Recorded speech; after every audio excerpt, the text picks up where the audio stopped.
Strasbourg-OM, c'est ce qui attend les Marseillais pour la 13e journée de Ligue 1. Après 3 défaites d'affilée en championnat et une 5e place au moment où je tourne cette vidéo, c'est déjà très important, voire même primordial pour l'OM de gagner à nouveau et de prendre de la confiance à quelques jours d'un match très décisif contre Tottenham. Dans l'avant-match, on va imaginer quel compo pourrait choisir Tudor, avant de parler de la dynamique des deux équipes et de finir sur les joueurs à suivre et les pronostics. Comme toujours, n'oubliez pas de me donner votre prono dans les commentaires, ceux qui auront trouvé le score exact seront mentionnés à la fin du prochain avant-match.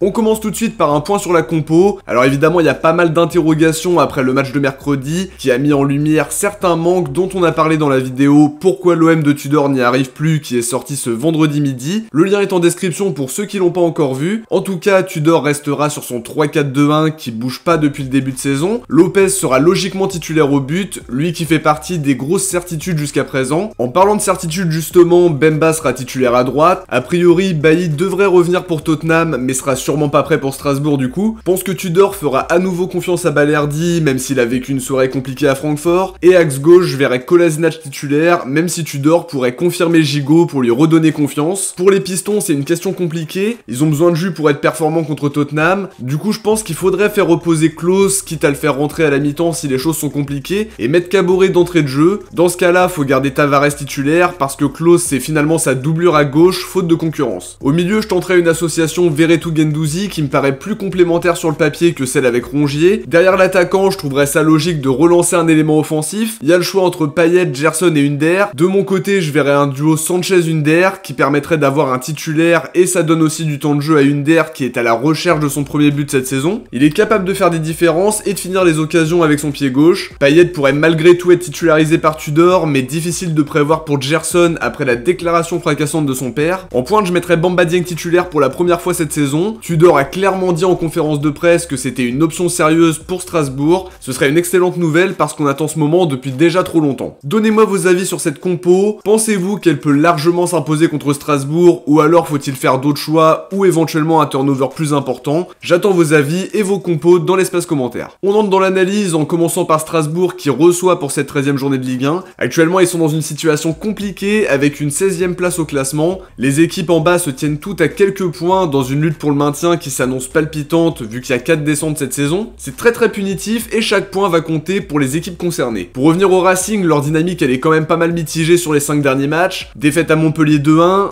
défaite 3-1 à domicile contre Rennes en prenant un rouge assez tôt dans le match. Après ça, ils ont remporté leur premier et seul match jusqu'à présent en s'imposant 3-2 à Angers. Derrière, ils se sont inclinés 3-0 à domicile contre Lille avant de faire match nul 2 partout à Toulouse le week-end dernier. C'est une équipe qui fait partie des plus mauvaises attaques du championnat avec 12 buts marqués. Défensivement, ils sont moins mauvais que d'autres équipes qui luttent pour le maintien, mais ça n'empêche qu'on observe pas mal de carences dans cette équipe qui n'y arrive pas sur le début de saison. Par rapport au dispositif utilisé, Julien Stéphan fait confiance à son 3-5-2 qui est quand même beaucoup moins sûr que la saison dernière. En tout cas, il y a des joueurs intéressants dans cette équipe, notamment sur le plan offensif. Gamero qui peut débloquer la situation, Ajorc qui sait aussi se montrer tranchant, et évidemment Habib Diallo qui m'a toujours beaucoup plu, notamment à l'époque quand il était prêté à Brest. Colin Dagba c'est un bon joueur de Ligue 1, Delaine c'est plutôt fiable aussi, Sissoko Bellegarde au milieu c'est deux joueurs intéressants. Défensivement, Le Marchand, Djikou, Perrin c'est pas mal non plus sur le papier, avec Niamsi sur le côté. Il y a aussi des joueurs comme Aoulou, Thomasson, Liénard ou Pierre Gabriel. Je trouve que l'équipe est quand même cohérente sur le papier, mais Stéphan a du mal à trouver la meilleure formule pour le moment. Je pense qu'avec les joueurs qu'ils ont, même si c'est pas top tier de Ligue 1 non plus, faut pas abuser, il y a de la qualité et pour moi ils devraient quand même être un peu plus haut que là où ils sont actuellement. En tout cas, c'est une équipe qui prend des buts, qui n'en met pas assez, ils ont beaucoup de carences et pour le coup faudra savoir en profiter, même s'il faut aussi se dire qu'ils peuvent se contenter du nul étant donné les conséquences si tu finis dans les 4 derniers. Par contre, on se souvient aussi du match contre Ajaccio, ils étaient bons derniers pour le coup, ce sera pas un match facile pour nous non plus, même si la situation strasbourgeoise est quand même compliquée. À l'OM, on pêche souvent dans les matchs très abordables sur le papier, cette fois on va essayer de pas réveiller les morts à quelques jours d'Halloween. Côté Marseillais, on a fait un gros point sur la situation compliquée dans une vidéo dédiée ce vendredi midi que vous pourrez retrouver en commentaire épinglé et sur l'écran de fin de vidéo. La défaite à Francfort a confirmé les doutes qu'on avait depuis quelques matchs, parce que la dynamique en championnat a totalement été enrayée par les défaites contre Ajaccio, Paris et Lens. Les 3 matchs dont on parle sont quand même très inégaux dans le contenu. Ajaccio c'est à oublier, Paris on a été très bon défensivement, et Lens on a gâché notre chance après une domination incroyable. En tout cas, le mot d'ordre c'est que finalement c'est déjà impératif de gagner à nouveau. On est à quelques matchs seulement d'une interruption de plus d'1 mois, et faut pas être distancé quand la Coupe du Monde va commencer. On est 5ème, et même en cas de victoire, soir on pourrait pas monter sur le podium parce qu'on a 4 points de retard sur Lorient et Lens. Faut juste espérer un faux pas de leur côté pour recoller plus ou moins. Lille ou Monaco pourraient nous passer devant en cas de contre-performance, donc c'est vraiment un match primordial pour le classement, mais aussi et surtout pour la confiance à quelques jours d'une finale contre Tottenham. Faut que l'équipe fasse un grand match, que les remplaçants se mettent au niveau s'ils sont titularisés. Sur ce qui n'a pas franchement marché sur les derniers matchs, il y a le tandem Rongier-Verretou, qui on l'espère ne sera pas reconduit à Strasbourg. On attend une animation offensive plus tranchante, plus précise, parce que les combinaisons sont intéressantes, on a parfois fait preuve de créativité, mais ce qu'il manque c'est la finition. Derrière c'est globalement pas mal, mis à part mercredi. En tout cas il y a aussi Balerdi qui devrait être titularisé à nouveau, et on espère qu'il montrera un tout autre visage que mercredi. L'essentiel c'est de reprendre confiance, que le groupe se soude parce qu'on a un match hyper important la semaine prochaine. Faut que les joueurs se dépassent et ramènent les 3 points. Faut pas du tout les prendre à la légère, et ça vaut évidemment pour toutes les équipes, y compris en Coupe de France, on le sait que trop bien. Tu dois mettre les ingrédients qu'il faut, sinon tu perds, et là ce serait catastrophique. Donc l'état d'esprit sera vraiment important, l'intensité aussi comme d'habitude, et surtout profiter de nos occasions, parce qu'on vendange trop en ce moment, et je suis convaincu qu'on en aura beaucoup contre Strasbourg. Ils seront devant leur public, ils ont aussi l'avantage de la fraîcheur parce qu'ils n'ont pas joué cette semaine. Les remplaçants du côté de l'OM auront sûrement l'occasion de se montrer, et on espère qu'ils donneront satisfaction cette fois, parce que la rotation sera très importante ce samedi soir. On passe aux joueurs à suivre de part et d'autre. On commence par Strasbourg, et le premier que je vais citer c'est Matsels, qui est toujours aussi déterminant pour le Racing. Il fait partie des grosses certitudes de Julien Stéphan, qui sait qu'il a un gardien capable de maintenir son équipe en vie. Ça a d'ailleurs été le grand artisan de la première et seule victoire contre Angers, mais aussi sur pas mal de matchs nuls qu'ils ont obtenus. Faudra réussir à le prendre à défaut, c'est vraiment loin d'être mission impossible, entendons-nous bien, mais il est capable de sortir un match incroyable face à nous aussi. Défensivement parlant, je vais dire Lucas Perrin, qui sort évidemment d'une très bonne saison, avec le temps de jeu qu'il réclamait. Comme toujours, c'est les retrouvailles avec les anciens, et c'est toujours un match particulier pour eux. Je suis en tout cas très content de voir qu'il a du temps de jeu en Ligue 1. Sur le plan offensif, je vais dire Habib Diallo, qui est un attaquant très intéressant, qui tremble pas à la finition, récent champion d'Afrique avec le Sénégal, et relativement complet comme attaquant. Il a mis 5 buts cette saison dans une animation offensive qui a du mal à être aussi tranchante que l'an dernier, et faudra évidemment être attentif à lui. Côté marseillais, je vais dire Balerdi, parce que c'est toujours un peu qui tout double. Je trouve qu'il a fait de très bons matchs cette saison, mais c'est vrai qu'il a toujours tendance à faire la petite erreur qui coûte très cher. Il devrait être titulaire demain soir, et on espère qu'il fera un grand match. On sait qu'il en est capable, mais il doit montrer beaucoup plus de fiabilité. Au milieu, Verretou est dans le viseur, Tudor insiste beaucoup avec lui, l'a même encensé en conférence de presse, et pour le coup, il a fait une bonne première période contre Lens. Je pense qu'il bénéficierait de jouer avec un Guendouzi au milieu, mais on attend plus de sa part, être capable d'être plus impactant offensivement, de montrer moins de déchets techniques, de prendre un poil plus de risques, même s'il n'est pas titularisé, on le verra probablement en sortie de banc. En attaque, je vais dire Cengiz Under parce qu'il est dans une situation compliquée, c'est un joueur à scruter de très près parce qu'il a perdu en temps de jeu. Je reste convaincu qu'il peut apporter quelque chose, on a vu ses qualités la saison dernière, ça se perd pas en quelques mois, et on espère qu'il va ouvrir son compteur de buts ce week-end pour prendre un peu de confiance. On passe au pronostic, et une fois n'est pas coutume, on attend un sursaut d'orgueil, une réaction forte de cette équipe qui nous a fait vibrer en début de saison. Faut sortir de cette spirale négative, et sur le papier, ce match contre Strasbourg semble être l'occasion idéale pour se mettre en confiance, notamment sur le plan offensif, et préparer Tottenham de la meilleure manière, parce que c'est un gros combat qui s'annonce. Je vois une victoire marseillaise 4-1, en encaissant un petit but de Diallo, mais en déroulant offensivement. C'est le scénario de l'optimisme évidemment, je pense qu'on en a besoin, et je pense aussi que l'équipe peut dérouler. Ça dépendra de l'entame de match, de l'intensité et de la créativité de notre jeu offensif. On a vraiment besoin de cette victoire, et on espère que l'équipe va pas nous décevoir, parce qu'une défaite serait une très mauvaise nouvelle. Avant de se quitter, on va découvrir si certains ont trouvé le score exact pour Francfort-OM, et pour le coup, personne n'avait pronostiqué 2-1 pour Francfort. Décidément, ça nous réussit pas d'être optimiste. Perso, j'avais pronostiqué 2-1, mais dans l'autre sens. Il y a quand même plusieurs personnes qui avaient pronostiqué une défaite marseillaise sans trouver le score exact pour autant, mais vous avez vu la défaite arriver quoi qu'il en soit. Merci à tous d'être de plus en plus nombreux à jouer le jeu. N'oubliez pas de pronostiquer Strasbourg-OM, on découvrira si certains parmi vous ont été visionnaires dans l'avant-match d'OM-Tottenham. De notre côté, on arrive à la fin de cette analyse d'avant-match. Merci à tous de l'avoir regardé. Si ça vous a plu, n'oubliez pas le petit pouce bleu pour soutenir la chaîne et lui permettre d'être de mieux en mieux référencé. Je vous invite aussi à vous abonner avec la cloche pour suivre l'actualité de l'OM à 100% sur la chaîne avec moi. Le lien de la vidéo sur les raisons de la mauvaise dynamique de l'OM sera en commentaire épinglé pour ceux qui l'ont pas encore vu, mais aussi sur l'écran de fin de vidéo. On se retrouve samedi après le match pour analyser Strasbourg-OM, en espérant 3 points plus que précieux pour la suite. Ciao, portez-vous bien et surtout allez l'OM.